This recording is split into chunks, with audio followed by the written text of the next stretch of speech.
Hello and welcome friends. I welcome you all to my channel. In this video, I am going to discuss about fundamental rights. My dear friends, তোমরা জানো যে Indian polity Laxmikant থেকে already আমি একটা series শুরু করেছিলাম। Already আমরা citizenship chapter পর্যন্ত ডিসকাস করেছিলাম, বাট অনেকদিন আমি ভিডিও দিতে পারিনি যেহেতু আমার এক্সাম ছিল। তো অনেকদিন পর তোমাদের জন্য সেই সিরিজটা আমি কন্টিনিউ করছি। আজকে ফান্ডামেন্টাল রাইটস নিয়ে ডিসকাস করব। তোমরা যারা নতুন আমার চ্যানেলে জুড়বে আমি তাদেরকে রিকোয়েস্ট করব যে তোমরা ইন্ডিয়ান পলিটি শুরু থেকে ফলো করো আমার চ্যানেল থেকে। সমস্ত ভিডিওগুলোর লিংক আমি প্লেলিস্টে দিয়ে দেবো এবং ডিসক্রিপশন বক্সে দিয়ে দেবো, তোমরা সেখান থেকে দেখে নেবে। কারণ কি, এই ভিডিও সিরিজে আমি ইন্ডিয়ান পলিটিটা সমস্তটা কভার করব লক্ষ্মীকান্ত থেকে। তো তোমরা সেটা ফলো করো। Now let's start to this discussion. Fundamental rights. Fundamental rights মানে কি? মানে মৌলিক অধিকার, basic rights. The rights that are extremely and exclusively necessary for a person to live in under a authority. একজন মানুষের সব থেকে বেসিক যে অধিকারগুলো দরকার সেটা হচ্ছে ফান্ডামেন্টাল রাইটস। এবং এই রাইটসকে ফান্ডামেন্টাল রাইটস বলা হয় কারণ এটা কনস্টিটিউশনের বেস এবং this is guaranteed by supreme court. এই রাইটসগুলো সুপ্রিম কোর্ট মনিটর করে এবং সুপ্রিম কোর্টের দ্বারা guaranteed. Basically constitution has guaranteed ourselves this rights, but supreme court place as guarantor, guardian. কেমন? Part 3 of our constitution deals with fundamental rights. আমাদের কনস্টিটিউশনের part 1 এ তোমরা দেখেছো কি ছিল? ইউনিয়ন এবং স্টেটের লিস্ট, ইউনিয়নের নাম। পার্ট 2 তে ছিল ইউনিয়ন অ্যান্ড ইটস টেরিটরি। আর পার্ট 3 তে হচ্ছে তোমার fundamental rights. Article 12 to 35 deals about fundamental rights এবং এই ফান্ডামেন্টাল রাইটস এর কনসেপ্ট এসেছে বা কনসেপ্টটা নেওয়া হয়েছে ইউএস কনস্টিটিউশনের বিল অফ রাইটস থেকে। ইউএস কনস্টিটিউশনে সেম এরকম রাইটস এর কথা বলা হয়েছে, তার নাগরিকদের জন্য বেসিক রাইটস এর কথা বলা হয়েছে। ইউএস কনস্টিটিউশনে তাকে বলা হয় বিল অফ রাইটস। আমাদের কনস্টিটিউশনে সেম রাইট, সেম অধিকারগুলোকে নেওয়া হয়েছে এবং এটাকে বলা হয় fundamental rights. Part 3 of constitution is rightly described as the magna carta of India. magna carta basically কি না? magna carta হচ্ছে ইংল্যান্ডের রাজা জর্জ কিং প্রথম যে রিটেন ডকুমেন্ট দিয়েছিল তার সিটিজেনদের উদ্দেশ্যে, নাগরিকদের উদ্দেশ্যে, সেটাকে বলা হয় Magna Carta. So basically fundamental rights is a document which confers some rights to its citizen. That is why it is called Magna Carta. কেমন?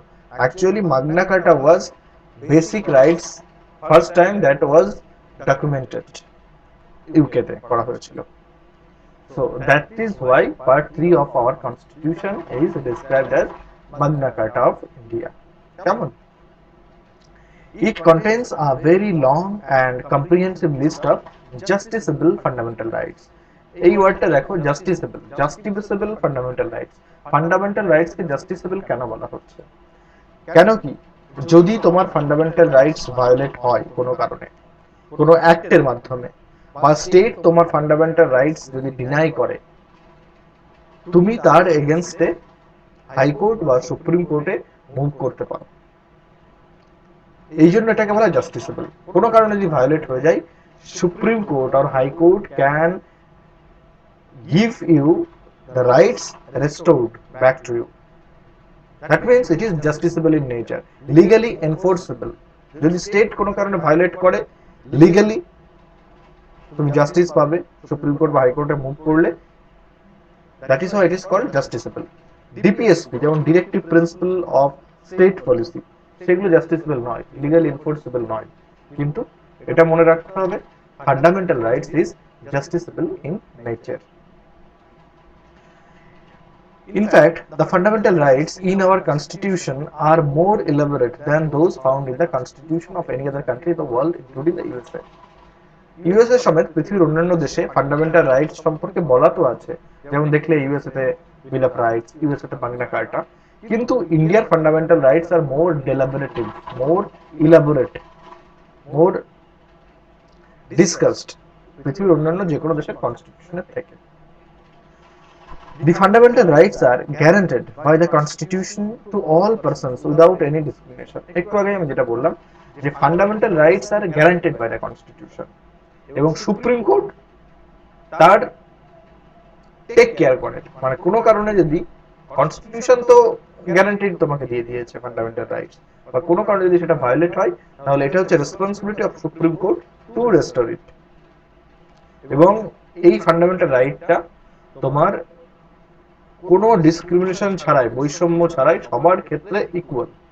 It is equally enforceable without any discrimination on grounds of anything. কেমন? তার মধ্যে কিছু fundamental rights আছে যেটা শুধুমাত্র Indian সিটিজেন্সের জন্য, এবং কিছু আছে যেটা ইন্ডিয়ান সিটিজেন্স, ফরেনার, এলিয়েন্স সবার জন্য। তো এগুলো আমরা পরে দেখবো, এই চ্যাপ্টারেই থাকবে। The fundamental rights are meant for promoting the idea of political democracy. এটা মাথায় রাখতে হবে, পলিটিক্যাল ডেমোক্রেসি। পলিটিক্যাল ডেমোক্রেসি মানে কি, কেন পলিটিক্যাল বলা হচ্ছে? কারণ একজন নাগরিক, জনতা, তার কি অধিকার সে যখন সেটা জানবে, বা কনস্টিটিউশন যখন তাকে সেই অধিকারগুলো দেবে, তার মানে কি, তার পলিটিক্যাল রাইট এস্টাবলিশ করা হচ্ছে। সেই জন্য এটাকে বলা হচ্ছে পলিটিক্যাল ডেমোক্রেসি। এবং ডেমোক্রেসি কেন? কারণ এটা সকলের জন্য, এমন নয় কাউকে প্রিভিলেজেস দেওয়া হচ্ছে, কারোর সাথে ডিসক্রিমিনেট করা হচ্ছে, এমন নয়, সকলের জন্য equal rights. That is how it is called political democracy. And these rights enforces someone to be politically effective, politically correct. কেমন? They prevent the establishment of an authoritarian or despotic rule in the country. মানে কি? মানে যদি fundamental rights না থাকতো, যদি কিছু rights guaranteed না থাকতো, তাহলে কি হতো, স্টেট যে কোনো বিষয়ে যে কোনো অ্যাক্ট তৈরি করতে পারতো, আরবিট্রারি অ্যাকশন নিতে পারতো কারোর এগেনস্টে, right two privacy, right to life, right to equality, এগুলোকে ভায়োলেট করতে পারতো। তার মানে কি, একটা অথরিটেটিভ শাসন তৈরি হতো, মানে গভর্নমেন্ট যা কিছু তাই করতে পারতো। কিন্তু যেহেতু ফান্ডামেন্টাল রাইটস তৈরি করে দেওয়া হয়েছে, গভর্নমেন্ট সেই ফান্ডামেন্টাল রাইটস এর যে বৃত্ত, তার ভেতরে কিন্তু ঢুকতে পারবে না। মানে গভর্নমেন্ট আরবিট্রারি অ্যাকশন কারোর এগেনস্টে নিতে পারবে না, গভর্নমেন্টকে কনস্টিটিউশনে প্রভিশন অনুযায়ী কাজ করতে হবে। কেমন? So fundamental rights basically restrict government's action, government's authority. কেমন? They operate as limitation on the tyranny of the executive. এখন যেটা আমি বললাম যে ফান্ডামেন্টাল রাইটস একটা লিমিটেশন দেয় কাদের উপরে, না এক্সিকিউটিভ মানে মিনিস্টার, যারা আইন তৈরি করে তাদের উপর একটা লিমিটেশন চাপায়। আরবিট্রারি ল, যে কোনো একটা আইন তৈরি করে দিল, এর উপর একটা লিমিটেশন চাপায়। কেমন? In short, they aim at establishing a government of laws and not men of men. Just আমি যেটা বললাম যে ফান্ডামেন্টাল রাইটস তাহলে গভর্নমেন্টকে চালনা করছে কিসের বেসিসে? লস এর বেসিসে, not by men, by power. যে কেউ একজন মনে করলো আমি এই আইন তৈরি করে দেবো, সেরকম হবে না। Authority is restricted, limited, and fundamental rights are one of the tool by which a government power or authority is limited, and government is run by laws only and not by men. কেমন? The fundamental rights are named so because they are guaranteed and protected by the constitution. যেটা আমি শুরুতেই বললাম যে fundamental right কেন বলা হয়, rights are fundamental because they are guaranteed and protected. Means no one can violate you, no one can violate the rights to be conferred upon you. সেজন্য এটাকে বলা হয় fundamental rights. And of course this is the fundamental law of the land. They are fundamental also in the sense that they are most essential for all round development. Just আমি বললাম কেন fundamental, দুটো কারণ, basic, your basic needs, your basic amenities, your basic right, your basic political right, and second one, this is guaranteed by the constitution and protected by the constitution. That is Why these rights are called fundamental rights? Originally, the Constitution provided for 7 fundamental rights. যখন constitution তৈরি হয়, constitution মেকার্সরা 7টা fundamental right দিয়েছিল। পরবর্তীকালে যদিও একটা deleted হয়ে যায়, scrapped হয়ে যায়, right to property, that is article 31 has been deleted or repealed. তো বর্তমানে 6টা। কেমন? রাইট টু ইকুয়ালিটি, এগুলো একদম টার্ম ওয়াইজ মনে রাখতে হবে, এক্সামের জন্য ইম্পর্টেন্ট। এই বছরের সিভিল সার্ভিস প্রিলিমসে এসেছে তোমার রাইট এগেনস্ট এক্সপ্লয়টেশন কোন ধরনের ফান্ডামেন্টাল রাইটস এর আন্ডারে পড়ছে, whether it is under right to equality or right to একটা অপশন ছিল রাইট এগেনস্ট এক্সপ্লয়টেশন, কোনটার আন্ডারে ছিল। সো বেসিক্যালি তোমাদেরকে এটা মনে রাখতে হবে, এক্সামে এখান থেকে কিন্তু কোশ্চেন আসে। Right to equality article 14 to article 18, right to freedom article 19 to 22, right against exploitation article 23 24। এগুলো প্রত্যেকটা আর্টিকেল কিন্তু মনে রাখতে হবে, very very important for exam, একদম আর্টিকেল ধরে মনে রাখতে হবে।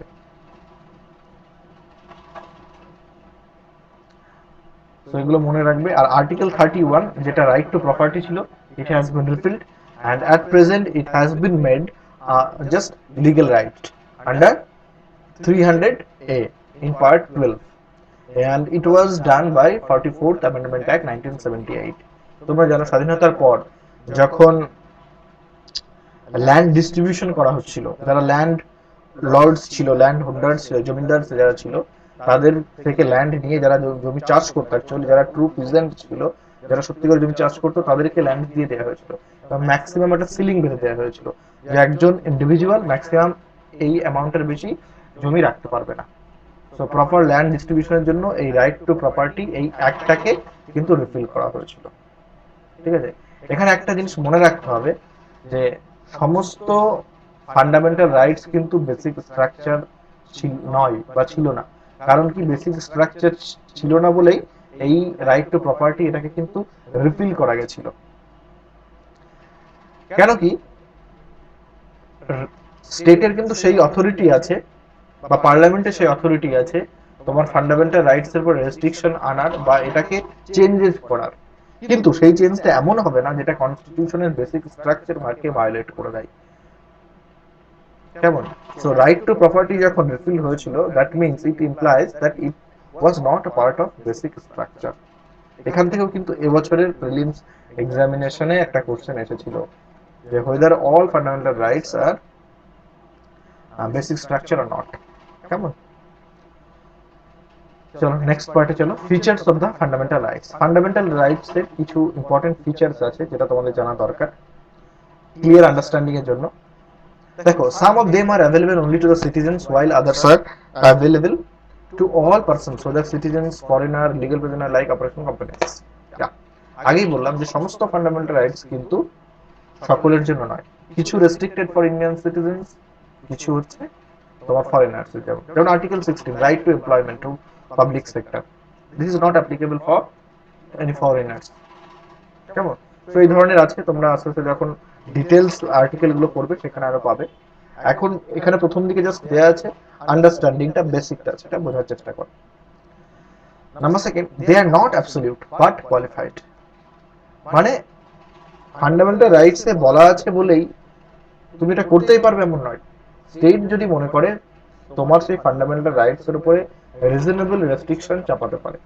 এবার স্টেট ধরো কোন একটা রেস্ট্রিকশন চাপালো কোন একটা গ্রাউন্ডে, এবার সেই গ্রাউন্ডটা রিজনেবল কিনা এটা কিন্তু জাস্টিফাই করবে সুপ্রিম কোর্ট। কেমন? কনস্টিটিউশনে কিন্তু এটা বলে দেওয়া আছে যে this fundamental rights are not absolute but qualified. যেমন তোমার right of freedom and speech বলা আছে, কিন্তু তোমার স্পিচের ফ্রিডম আছে বলেই তুমি কি যা কিছু তাই বলতে পারবে? সেখানে স্টেট কিন্তু রিজনেবল রেস্ট্রিকশন চাপাতে হবে, চাপাতে পারে, এবং এই রেস্ট্রিকশনটা রিজনেবল কিনা সেটাকে জাস্টিফাই করবে সুপ্রিম কোর্ট। কেমন? যেমন রাইট টু ফ্রি মুভমেন্ট বলা আছে আমাদের কনস্টিটিউশনের ফান্ডামেন্টাল রাইটস, ইন্ডিয়ার তুমি যে কোনো জায়গায় ফ্রিলি মুভমেন্ট করতে পারো। কিন্তু কিছু কিছু স্টেট আছে ট্রাইবাল এরিয়াতে, আন্দামান নিকোবরে আছে, নাগাল্যান্ডে, আসামে আছে, যেখানে আউটসাইডারকে মানে ওই স্টেটের বাইরের লোকজনকে কিন্তু এই সমস্ত এরিয়ায় ঢুকতে দেওয়া হয় না, আগে থেকে অ্যাপ্রুভাল বা পারমিশন নিতে হয়। কিন্তু তুমি কি, তোমাকে যদি ওখানে ঢুকতে না দেয়, তুমি কি সুপ্রিম কোর্টে যেতে পারবে বা কোনো হাইকোর্টে আপিল করতে পারবে যে আমাকে এখানে যেতে দিচ্ছে না? এখানে কিন্তু কোর্ট তোমার হয়ে বলবে না, কারণ কি, এটা রিজনেবল রেস্ট্রিকশন। তো এটা তোমার মনে রাখতে হবে, fundamental rights are not absolute in nature. কেমন? Next, most of them are available against the arbitrary action of the state. Arbitrary action of the state মানে কি? মানে এক্সিকিউটিভ ধরো কোনো ল ইমপ্লিমেন্ট করছে, সেখানে ইমপ্লিমেন্ট করতে গিয়ে ধরো সে কোনো পার্টিকুলার কমিউনিটির সঙ্গে ডিসক্রিমিনেট করছে, বা পার্লিয়ামেন্ট কোনো একটা ল তৈরি করলো যেটা ফান্ডামেন্টাল রাইটসকে ভায়োলেট করছে, এই ধরনের জিনিস যদি হয়ে থাকে, তাহলে কিন্তু সুপ্রিম কোর্ট তার এগেনস্টে অ্যাকশন নিতে পারে। কিভাবে না, এটা বলে যে এটা এই ফান্ডামেন্টাল রাইটস ভায়োলেট করছে, কোনো একটা সার্টেন সেকশনের ফান্ডামেন্টাল রাইটস ভায়োলেট করছে, বা এটা আমাদের কনস্টিটিউশনের যে বেসিক স্ট্রাকচার আছে, যে বেসিক ফান্ডামেন্টাল রাইটস আছে, সেটাকে ভায়োলেট করছে বলে স্ট্রাইক ডাউন করে দিতে পারে। So fundamental right basically imposes restriction on arbitrary action of the state and executive. কেমন, বুঝে গেল? নেক্সট দেখো, they are justiciable, allowing persons to move to the courts for the enforcement if and when they are violated. আগে এটা already আমরা discuss করে নিয়েছি যে যদি কারো ফান্ডামেন্টাল রাইটস ভায়োলেটেড হয়, যেহেতু ফান্ডামেন্টাল রাইটস আর জাস্টিসেবল, সে কোর্টে মুভ করে কিন্তু জাস্টিস চাইতে পারে, সে কোর্টে অ্যাপিল করতে পারে যে এই অ্যাক্টের মাধ্যমে বা এই অ্যাকশনের মাধ্যমে আমার ফান্ডামেন্টাল রাইটস ভায়োলেট হচ্ছে, সেটাকে রেস্টোর করা হোক, সে কিন্তু জাস্টিস চাইতে পারে। That is why fundamental rights are justiciable in nature. they are defended and guaranteed by the supreme court. Again আমরা এটা দেখেছি, ডিসকাস করেছি যে অবশ্যই they are guaranteed and defended by the supreme court. Hence the aggrieved person can directly go to the supreme court, not necessarily by way of appeal against the judgment of the high court. এবার এখানে একটা জিনিস মনে রাখতে হতে পারে, এটা একটু স্লাইট ট্রিকি, তোমাদের মনে হতে পারে যে ফান্ডামেন্টাল রাইটস ভায়োলেট হলে প্রথমে আমাদেরকে হাইকোর্টে যেতে হবে, এবং হাইকোর্টের এগেনস্টে যদি আমরা রায় সন্তুষ্ট না হয় তবেই সুপ্রিম কোর্টে যেতে পারি, এমন কিন্তু নয়।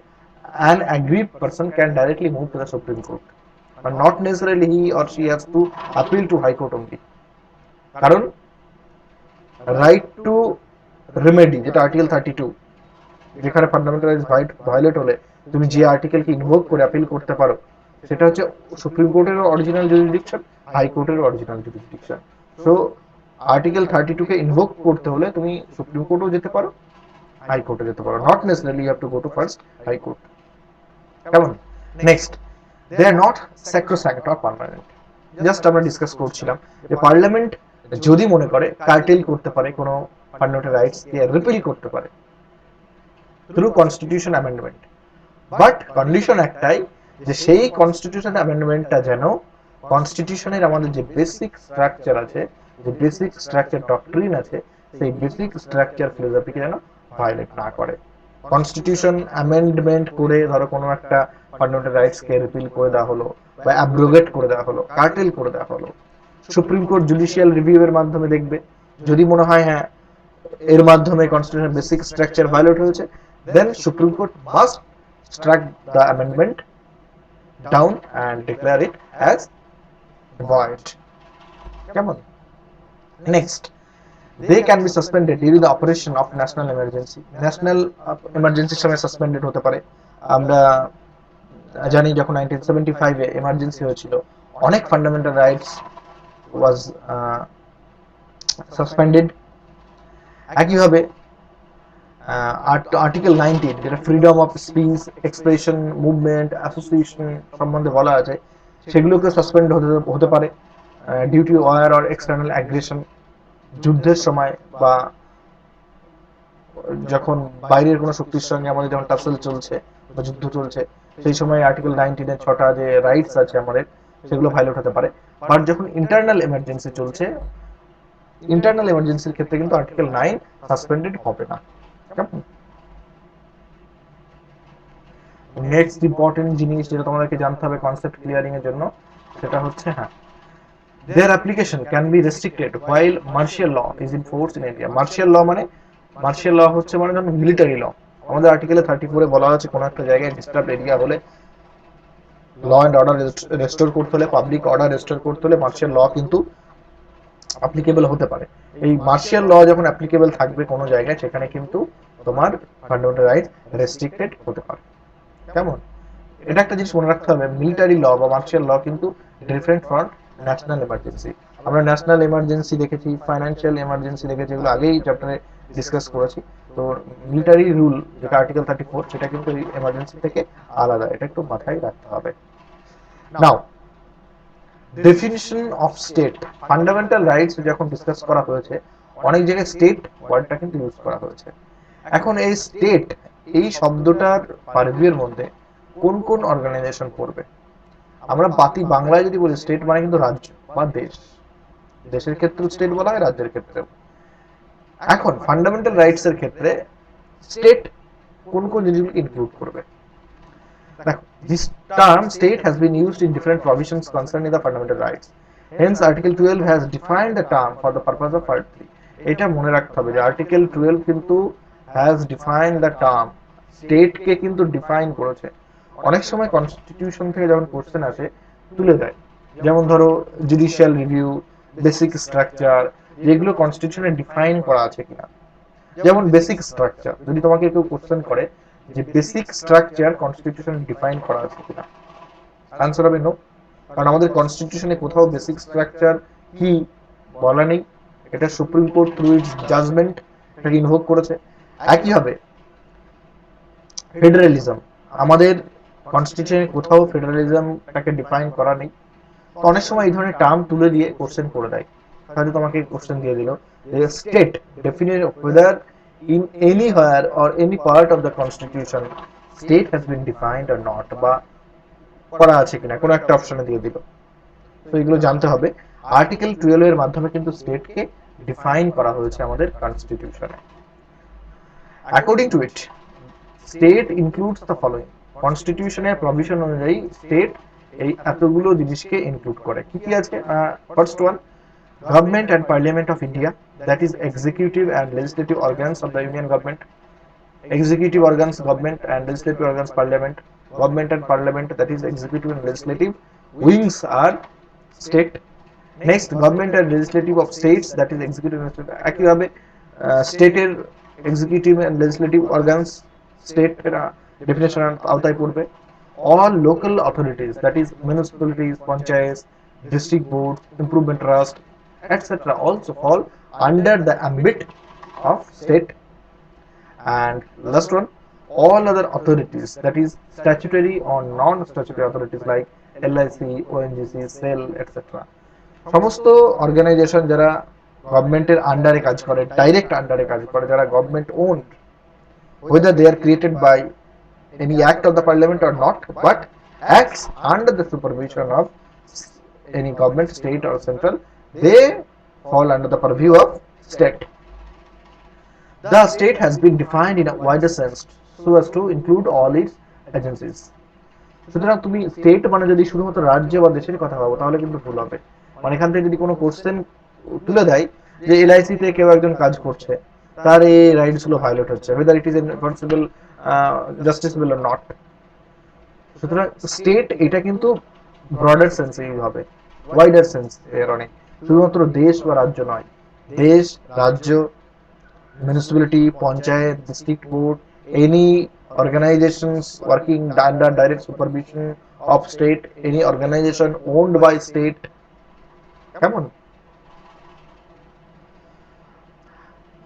Again দেখো, according to the Supreme Court, even a private body or an agency working as an instrument of the state, আমি যেটা বলছিলাম জাস্ট, যে সুপ্রিম কোর্টের তোমার আন্ডারস্ট্যান্ডিং অনুযায়ী, যে any private body, even private body or agency that is working as an instrument of the state falls within the meaning of the state under Article 12.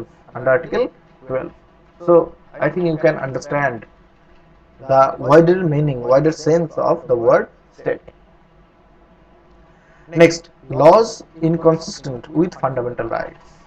ধরো আমাদের পার্লামেন্ট কালকে কোনো একটা আইন তৈরি করলো, কোনো একটা অ্যাক্ট তৈরি করলো, এবং সেই অ্যাক্টটা হচ্ছে inconsistent with the very concept or philosophy of fundamental rights, তাহলে কি হবে?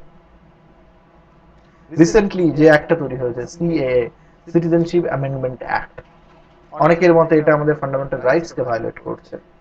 তাহলে একটা কি হবে, সুপ্রিম কোর্টের রোল কি হবে, দেখবো সুপ্রিম কোর্ট কি করতে পারে। Article 13 declares that all laws that are inconsistent with or in derogation of any of the fundamental rights shall be void.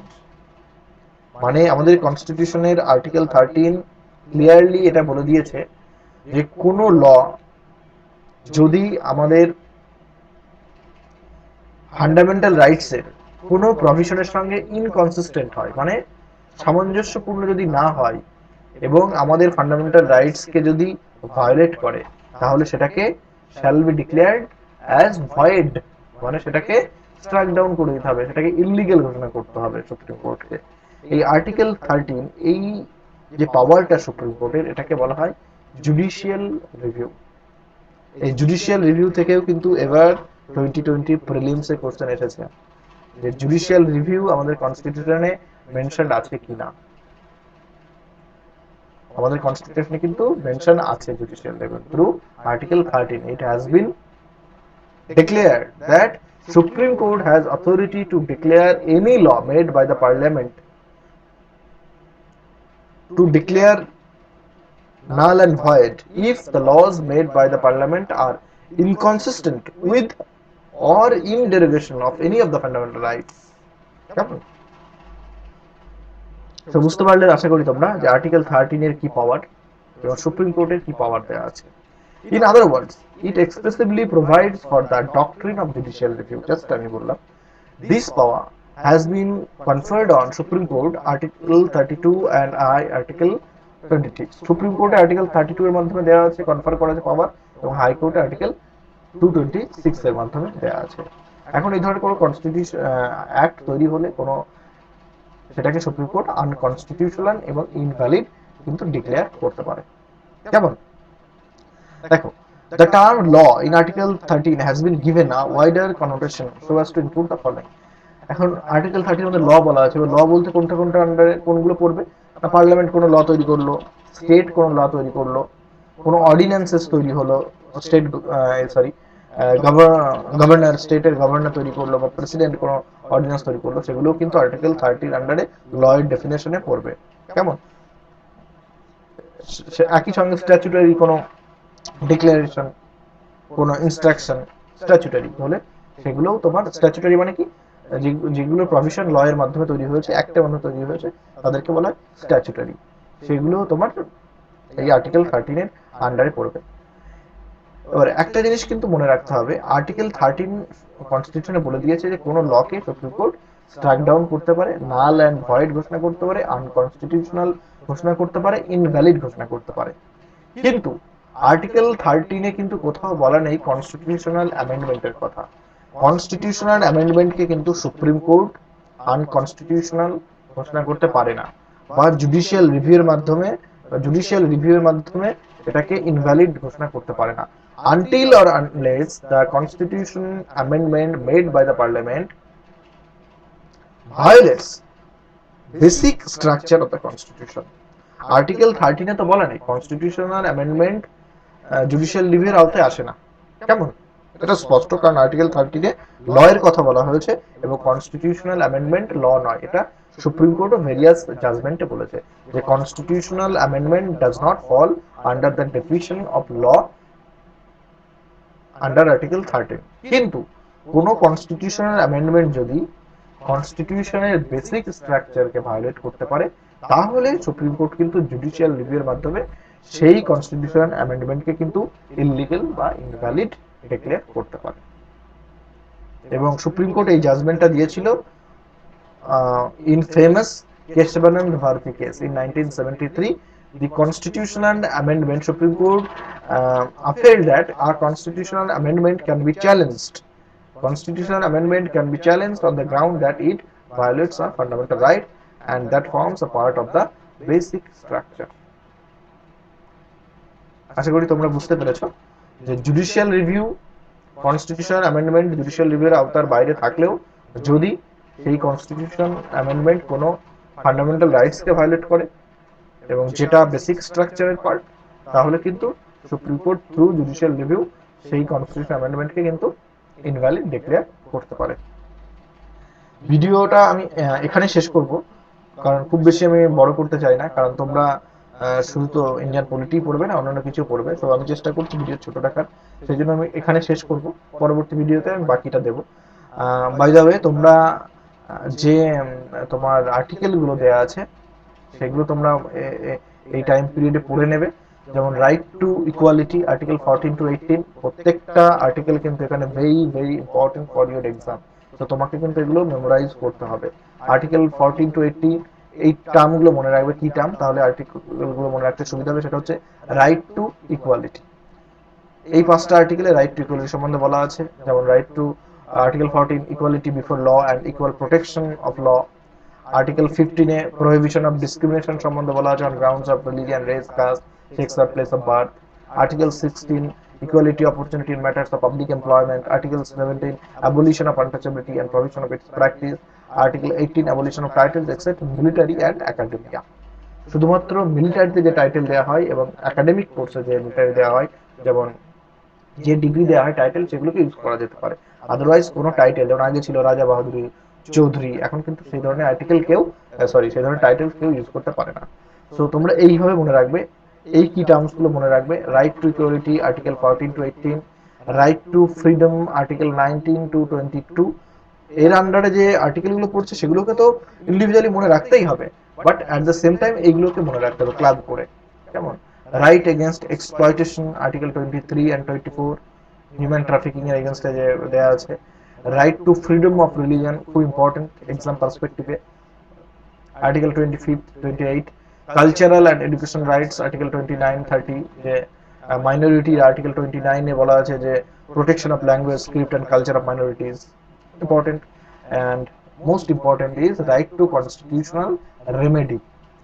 এই রাইট টু কনস্টিটিউশনাল রেমেডি কনস্টিটিউশনে বলে দেওয়া আছে বলেই তোমার কোনো ফান্ডামেন্টাল রাইট ভায়োলেট হলে তুমি রাইট টু কনস্টিটিউশনাল রেমেডি এই আর্টিকেলের দ্বারা এম্পাওয়ার্ড হয়ে তুমি কিন্তু সুপ্রিম কোর্টে বা হাইকোর্টে মুভ করতে পারবে।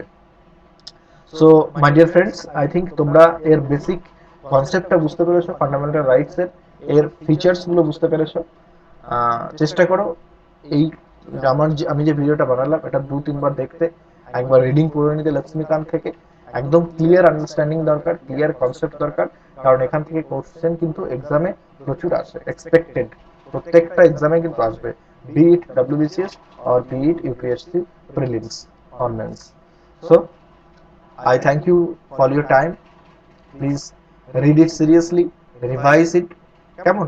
এবং আমার চ্যানেলটা দেখতে থাকো, শেয়ার করতে থাকো তোমার পিয়ার গ্রুপসের সঙ্গে, ফ্রেন্ডসদের সাথে।